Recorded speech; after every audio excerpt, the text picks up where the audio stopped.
Capítulo 12. Danforth y yo recordamos haber salido al gran hemisferio adornado con esculturas y haber recorrido el camino de vuelta a través de ciclópeas estancias y corredores de la ciudad muerta. Mas son estos meros fragmentos de sueños que no suponen recuerdos de volición, ni de detalles, ni de esfuerzo físico. Era como si nos encontráramos flotando en un mundo nebuloso, o en dimensiones carentes de tiempo, causalidad u orientación. La penumbra gris del gran espacio circular nos serenó algo, pero no nos acercamos a los trineos escondidos, ni volvimos a mirar al desgraciado Githny ni al perro. Los dos tienen un extraño y titánico mausoleo, y espero que cuando le llegue el fin a este planeta, nada haya perturbado su paz. Fue mientras subíamos trabajosamente por la colosa espiral, cuando sentimos por primera vez, al respirar el sutil aire de la meseta, la terrible fatiga y el ahogo que nos había causado aquella carrera. Pero ni siquiera el temor a un colapso pudo inducirnos a detenernos antes de llegar a los normales dominios exteriores del sol y el cielo.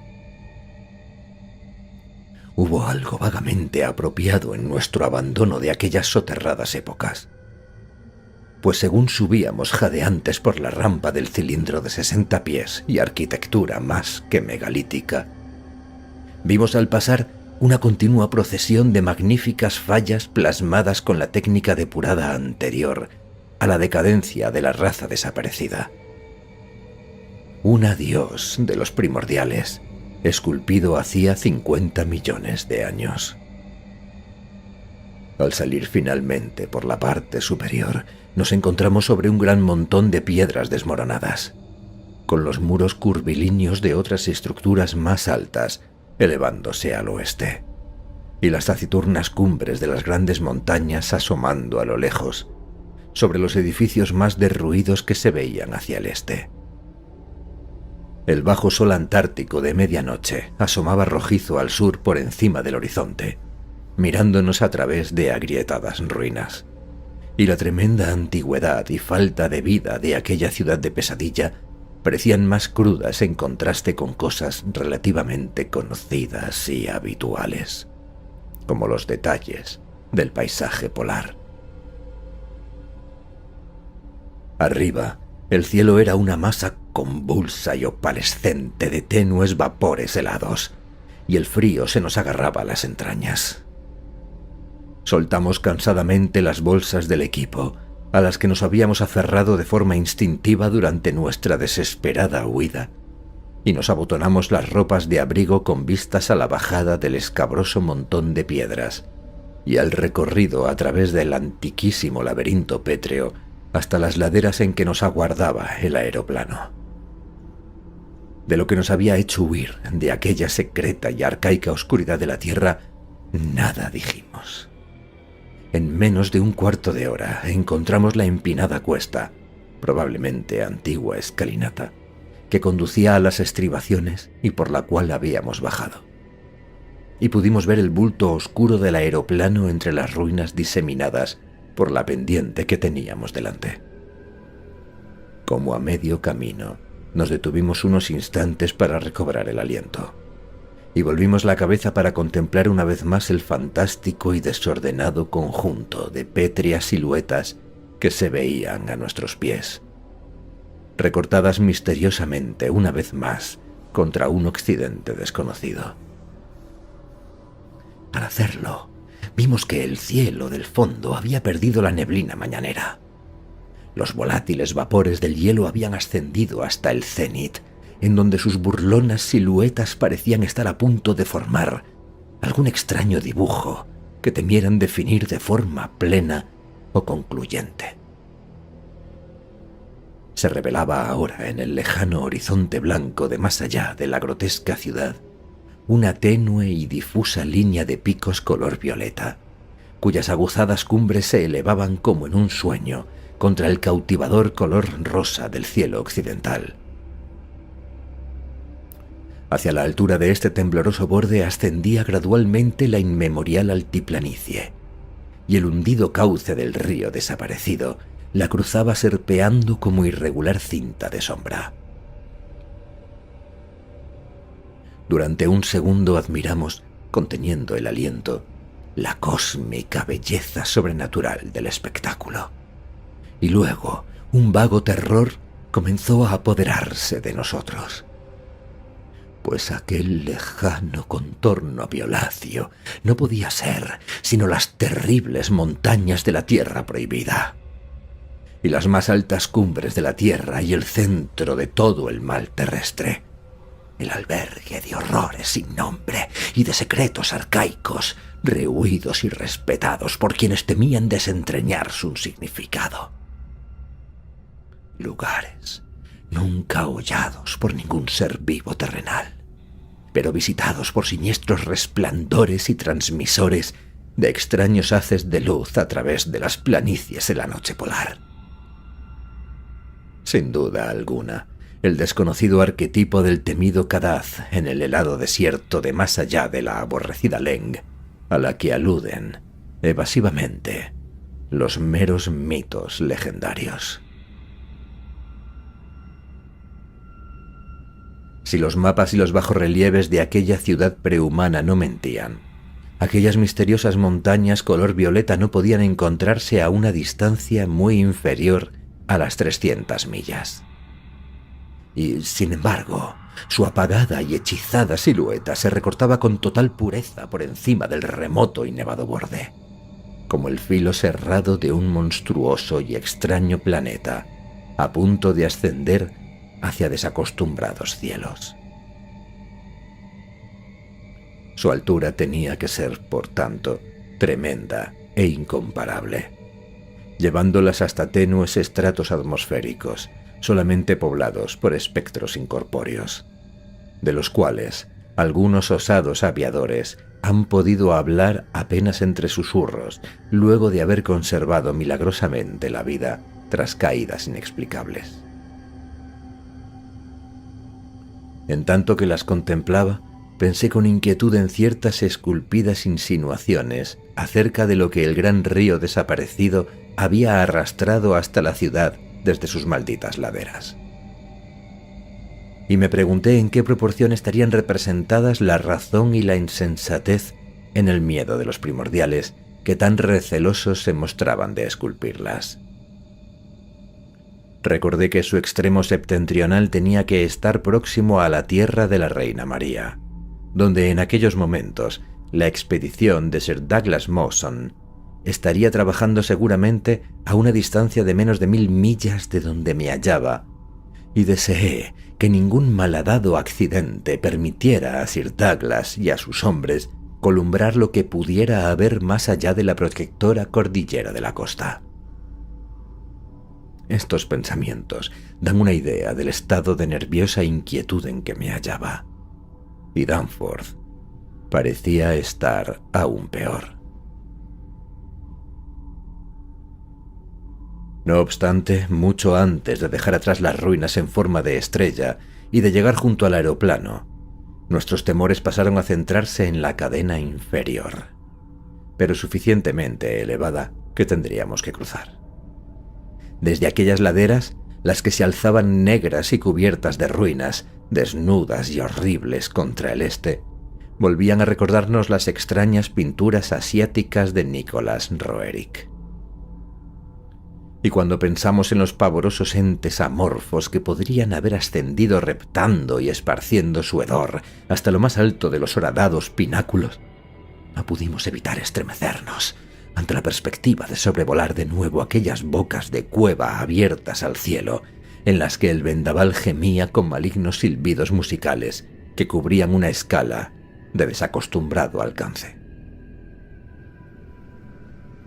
Y para empeorar las cosas, percibimos claras señales de niebla en torno a varias de las cumbres, como debió verlas el desgraciado Lake cuando se equivocó al tomarlas por volcanes, y pensamos estremecidos en aquella otra neblina de la que acabábamos de escapar. En aquella neblina y también en el blasfemo abismo, generador de horrores, del que procedían todos aquellos vapores. Todo estaba en orden en el aeroplano. Nos vestimos torpemente las gruesas pieles de vuelo. Danforth puso en marcha el motor sin dificultad.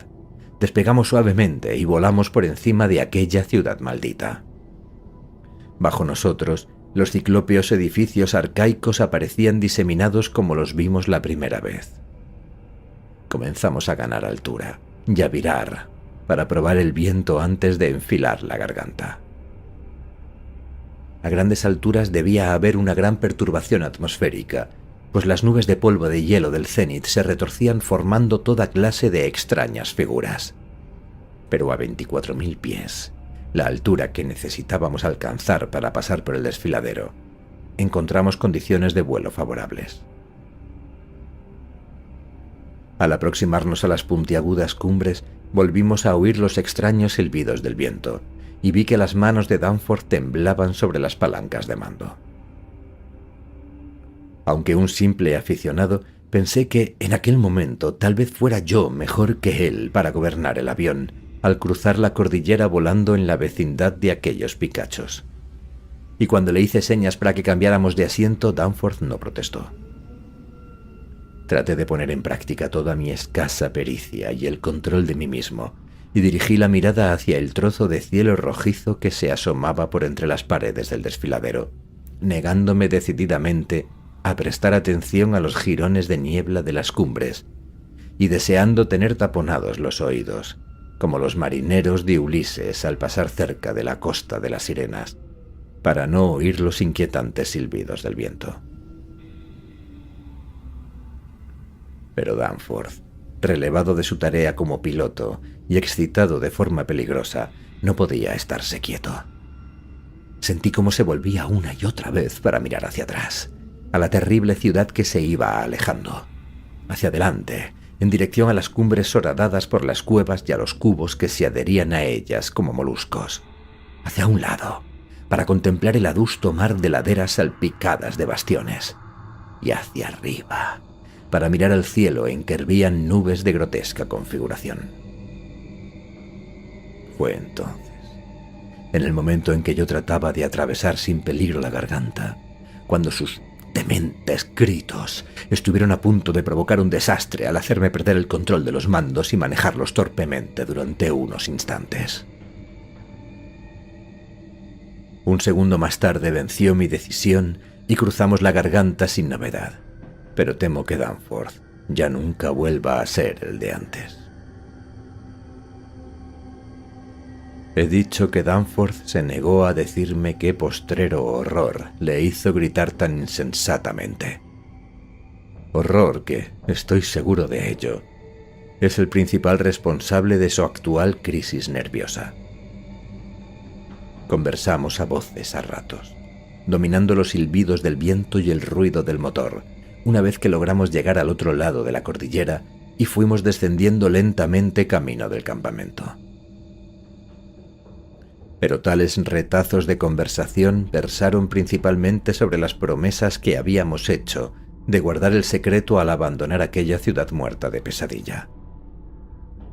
Habíamos convenido en que había ciertas cosas que el público no debía saber ni comentar a la ligera, y no hablaría ahora de ellas si no fuera por la necesidad de hacer abortar la expedición de Starkweather Moor y otras expediciones cueste lo que cueste.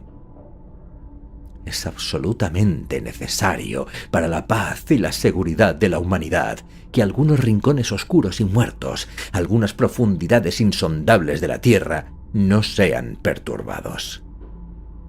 No sea que ciertas adormecidas anomalías recobren vida activa y ciertas obscenas supervivencias salgan reptando de sus oscuras guaridas para lanzarse a nuevas y mayores conquistas. Todo cuanto Danforth ha insinuado es que aquel horror final no fue sino un espejismo. Dice que nada tuvo que ver con los cubos y cavernas de aquellas montañas horadadas por innumerables oquedades hechas como por gusanos, de aquellas montañas de la locura, plagadas de ecos y vapores que habíamos cruzado, sino que fue un atisbo diabólico y único de lo que había allende aquellas otras montañas del oeste, de color violeta y coronadas por bullentes nubes. Montañas que los primordiales habían rehuido y temido.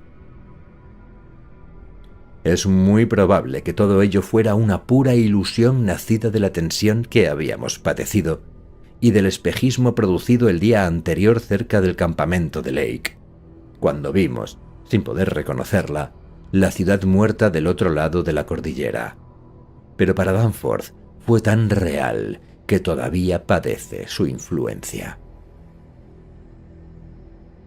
En raros momentos musita frases incoherentes y carentes de sentido, relativas a la cima negra, el borde tallado, los proto-shoggoths, los cuerpos sólidos sin ventanas y de 5 dimensiones, el cilindro sin nombre, el faros anterior, Yog-Sothoth, la primigenia gelatina blanca, el color llegado del espacio, las alas, los ojos de la oscuridad, la escala lunar, lo original, lo eterno, lo inmortal. Y otras extrañas concepciones. Pero cuando recobra por completo el dominio de sí mismo, lo niega todo achacándolo a sus extrañas y macabras lecturas de años anteriores. Danforth es, efectivamente, uno de los pocos que se han atrevido a leer, de la primera a la última, las páginas carcomidas del ejemplar del Necronomicon que se guarda bajo llave en la biblioteca de la universidad. A gran altura, cuando cruzamos la cordillera, el cielo se mostraba indudablemente corrompido por extraños vapores y enormemente perturbado. Y aunque no vi bien el cénit, puedo imaginar que los remolinos de polvo de hielo pudieron llegar a adoptar extrañas formas. La imaginación, sabedora de lo vivamente que las escenas distantes pueden reflejarse, refractarse y ampliarse a veces en tales capas de alborotadoras nubes, bien pudo hacer el resto. Y naturalmente, Danforth no insinuó ninguno de estos horrores concretos hasta después de que su memoria pudo inspirarse en pasadas lecturas. No es posible que le fuera dado ver tantas cosas con tan solo una fugaz ojeada. Por entonces, todos sus desvaríos no pasaban de repetir una palabra única e insensata, de origen más que evidente. Tekelili. Tekelili.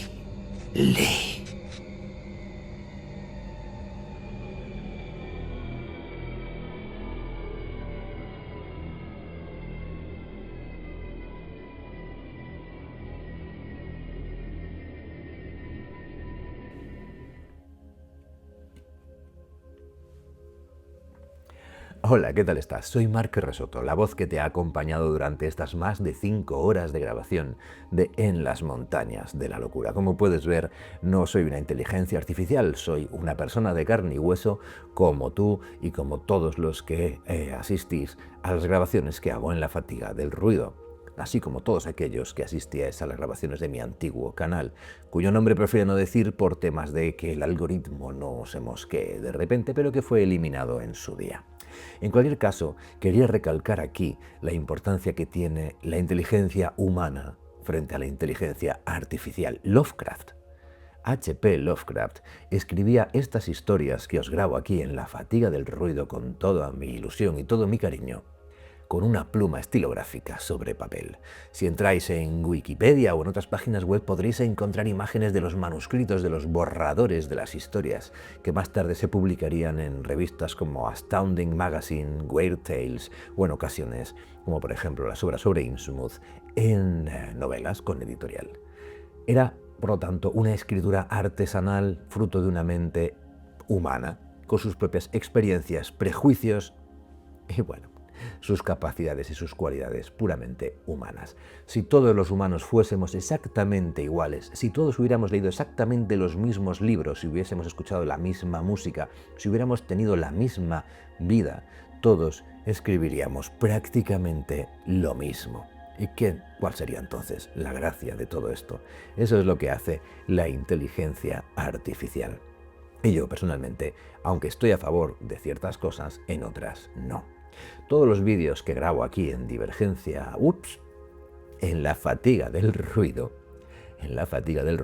como podéis saber, están apoyados por algo de inteligencia artificial. Lo están en la cuestión de las imágenes. Las imágenes son anecdóticas, no tienen la menor importancia y por lo que a mí respecta, los vídeos que subo aquí a la fatiga del ruido irían sin imágenes de ningún tipo. Una imagen fija, quizá un retrato del autor, el título y Santas Pascuas. Por desgracia, a la hora de llamar la atención de los espectadores, el que vean una imagen moviéndose un poquito en la miniatura ayuda a que más gente haga clic y esa es la única razón por la que está aquí. Sin embargo, el core de la fatiga del ruido es la historia que se narra, la voz con la que se narra y la música sobre la cual se narra.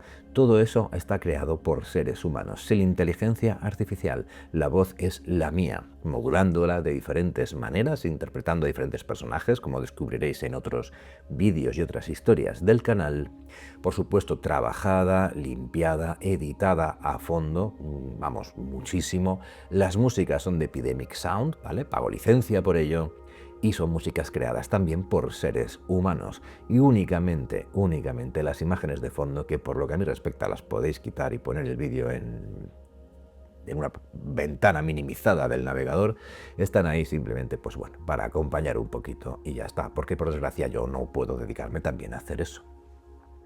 ¿Por qué os cuento todo esto? Bueno, pues os lo cuento porque me gustaría vuestro like. Este canal está empezando y necesita toda vuestra ayuda. Así que si dais ese like para agradecer el trabajo que hay detrás, pues por supuesto, yo por mi parte os lo agradezco infinitamente de vuelta. Quería comentaros también que la fatiga del ruido, si bien lo podéis ver aquí en YouTube, tiene un Substack. El Substack viene a ser como una especie de página web / newsletter, donde podéis encontrar los mismos contenidos que aquí en YouTube, pero ojito, mejor. Porque que yo sepa, en vuestro teléfono móvil no podéis minimizar la aplicación de YouTube y seguir escuchando las historias que os cuento aquí, salvo que paguéis el YouTube Premium.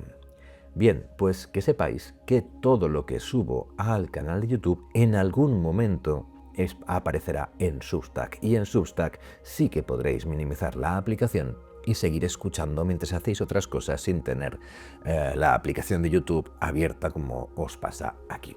Por lo tanto, estáis más que bienvenidos. Intentaré poner el enlace, no sé si incrustado al final del vídeo, pero si no, seguro que en la descripción lo podéis encontrar. Me encantaría veros a todos por allí, además tiene chat y tiene un montón de aplicaciones. Y el Substack es gratuito, no lleva anuncios, puedes reproducir en segundo plano, pero si quieres colaborar económicamente con la creación de contenido para la fatiga del ruido, tanto para YouTube como en otros canales, puedes hacerte miembro de pago en Substack. Ojo, porque no es obligatorio. Ojo, porque eso no va a hacer que puedas escuchar audios que otros no puedan. ¿De acuerdo? Las ventajas que sí tendrás si apoyas económicamente el Substack de la fatiga del ruido es que podrás descargar en MP3 todos los audiolibros. ¿De acuerdo?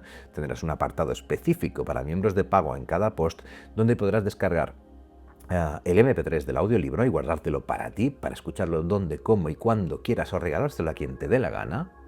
También tendrás contenidos adicionales, como por ejemplo enlaces a las revistas de Weird Tale, Astounding, escaneadas en PDF en diferentes plataformas, para poder echarle un vistazo a cómo se publicó en su día el relato en cuestión. En las montañas de la locura, si no recuerdo mal, se publicó en 3 números o 4 de la Weird Tales, y ahí lo tenéis en el Substack. Para miembros tenéis la descarga de esas revistas en formato PDF.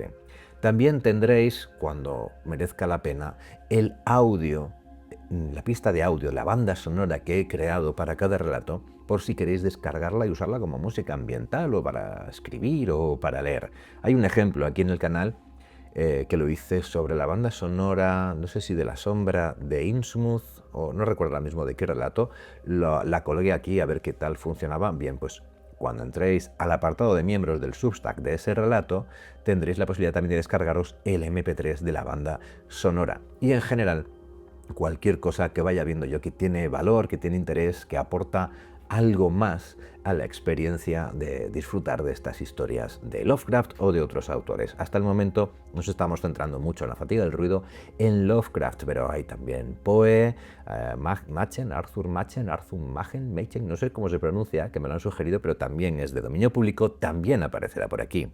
Tarde o temprano La isla del tesoro, cuando el canal tenga ya un cierto peso, una cierta consistencia, probablemente me atreva a colgarlo. Ahora no, porque tengo miedo de dispersar los contenidos. En fin, todo eso y mucho, mucho más está en Substack, además de los miembros gratuitos que también podrán escuchar las historias sin pausas del tirón y en segundo plano. Sea cual sea vuestra forma de apoyar lo que hago aquí, para todos vosotros es más que bienvenida, es más que agradecida. Como mínimo, suscríbete. Muchos de vosotros no estáis suscritos. El canal acaba de empezar, necesita vuestro apoyo, vuestro hype siempre que podáis, darle like, campanita, dejar comentarios. Yo intentaré responder a todos ellos, los leo, eso seguro, responderlos pues poquito a poco, me iré poniendo al día con los comentarios que tengo pendientes y en cualquier caso os invito a explorar el resto de contenidos que están subidos al canal. A fecha de hoy, el modelo de Pickman, las obras sobre Innsmouth, y varios más que ahora mismo no recuerdo. A Nyarlathotep, por ejemplo, también. Dentro de poco subirá La llamada de Cthulhu, El horror de Dunwich y muchas, muchas más historias. Y creedme, En las montañas de la locura fue la segunda o tercera historia que leí de Lovecraft para mi antiguo canal. La cosa no hace más que mejorar, os lo aseguro. Y por supuesto, empezará a haber contenido nuevo también, historias que no he leído hasta ahora, pero que sí que voy a empezar a leer y que me muero de ganas de leer y compartir en la mejor compañía del mundo, que es la de otros amantes de la literatura, otras amantes de la voz humana, de las personas, de lo real, lo experiencial, lo experimental, frente a lo artificial.